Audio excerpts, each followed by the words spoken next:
వచ్చేసా. సో ఇక్కడ నేను అంతా ఎక్స్ప్లెయిన్ చేయాలని ఉంది కానీ అస్సలు ఎక్స్ప్లెయిన్ చేయలేకపోతున్నాను. ఫస్ట్ అయితే శారీ అయితే చూపిస్తాను మీకు. Next give away sari. మామూలుగా లేదు కదా.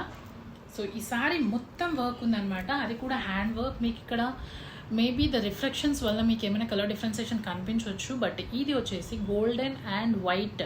ఓకే, గోల్డెన్ అండ్ వైట్ మాత్రమే, అంటే శారీ మీద చూస్తే గోల్డెన్ అండ్ వైట్ మాత్రమే అనమాట. ఇక్కడ కొంచెం గ్రీన్ష్గా కనబడుతుంది నాకు, బట్ కాదు. అండ్ ఇంకొకటి ఏంటంటే ఈ శారీ గివ్ అవే డీటెయిల్స్ నాకు ఇక్కడ చెప్పాలని ఉంది కానీ ఇక్కడ చెప్పడానికి టైం అస్సలు సరిపోవట్లేదు. బట్ ఇక్కడ మీరు ఇన్స్టాగ్రామ్లో ఐఎమ్ ఇన్ అని కామెంట్లో పెట్టండి. ఐఎమ్ ఇన్ అంటే మీరు పార్టిసిపేట్ చేస్తున్నట్టు. అండ్ దీని వివరాలు వచ్చేసి మీరు ప్లీజ్ యూట్యూబ్ ఛానల్లో నేను ఇప్పుడే ఒక వీడియో అయితే అప్లోడ్ చేస్తాను, మీరు అక్కడికి వచ్చి ప్లీజ్ చెక్ చేసుకోండి. అలాగే లైక్స్ అండ్ ఫాలో చేయడం అస్సలు మర్చిపోద్దు. లైక్ చేసి ఫాలో చేయండి, ఎందుకంటే దానివల్లే లేట్ అయిపోతున్నాయి అనమాట గివ్ అవేస్ అన్ని కూడా. అండ్ ఇది అయిన తర్వాత మీరు ఇమీడియట్గా రెజినా రామ్శెట్టి యూట్యూబ్ ఛానల్కి వెళ్ళి ఆ వీడియోని చెక్ చేయండి. అప్పుడే